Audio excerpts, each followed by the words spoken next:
Incredibles 2 is a huge film.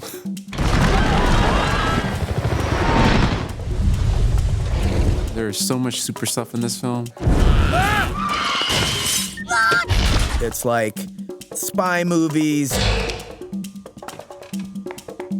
action, comedy.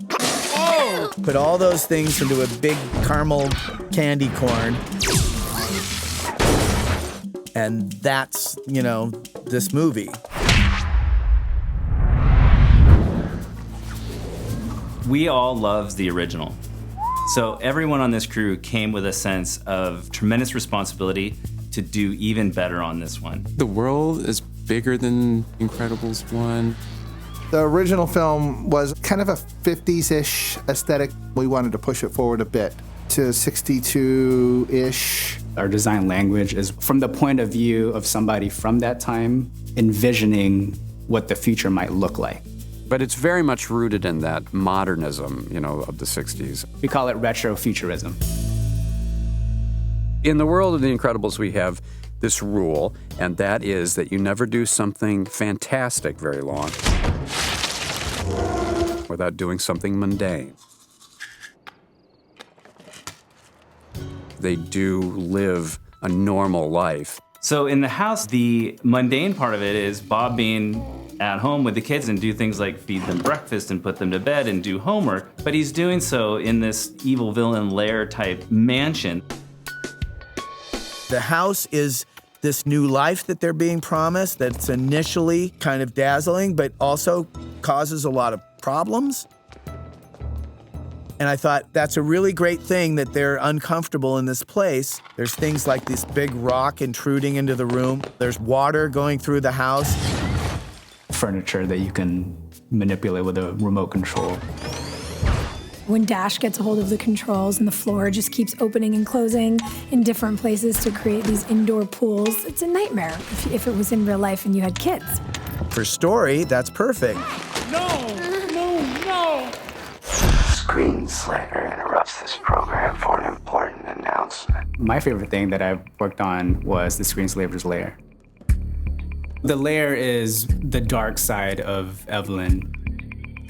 She is an inventor. She likes to create new things from existing things.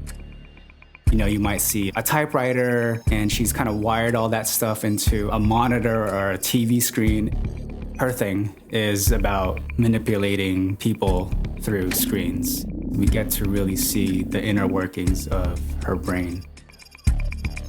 In the process of designing that environment, I got to really tap into that sociopathic kind of mind state. Screenslayer. So of course you can't have a supervillain without a ton of people to save. So there's a lot of people in the background, a lot of characters. The purpose of a background character is to make the world that you're in feel populated. So they need to look like they fit in with a very stylized world. So our background characters had to be very stylized as well. But they can't draw enough attention that you're focusing on the extra in the background. They're really cool looking characters. They're interesting, but not too interesting.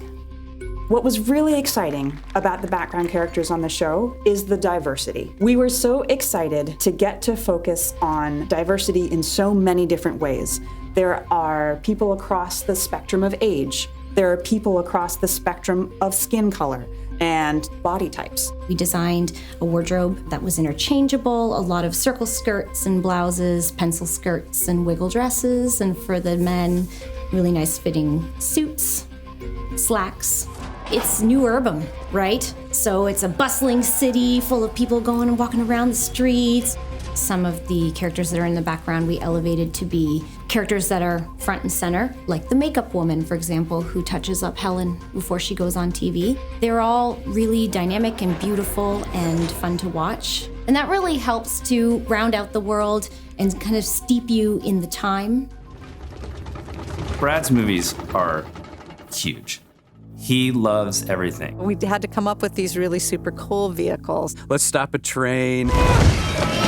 Let's stop a boat. Let's stop some helicopters. I like Underminer's driller. This vehicle is completely over the top. So it's, tunneling beneath the earth, running down the street. It's my favorite vehicle. The Elastocycle is my favorite. I loved the idea from the second Brad had written it on the page, but it wasn't fully realized until I saw drawings from Bob Paul. And he showed how this thing could twist and turn and go through traffic. The bike splits from her logo, and she can move these two pieces completely independently. And then on her handlebar, she can instantly pull them back together. Because it's just a great way to kick off Helen's resumption of her hero duties. And she does it with such happiness, Good luck, honey, with the baby. I'm out of here on my super cool motorcycle. Wait a minute, is that Elastigirl? That's Elastigirl! The jet that Evelyn escapes in the movie, it comes off the top of the hydroliner. And it actually was a secondary thought because we designed the hydroliner, and in designing the top part of it, we all started to realize that maybe it looks like something because it had these wings coming off of it. It's some of the most unique design we've done on the film, and it's absolutely appropriate for The Incredibles. What it's like is coming back to all the things that I loved at the age of 10 or 12. If the film is being done right, every single aspect of costuming, color, sound, everything tells you something about the world and the characters that inhabit it.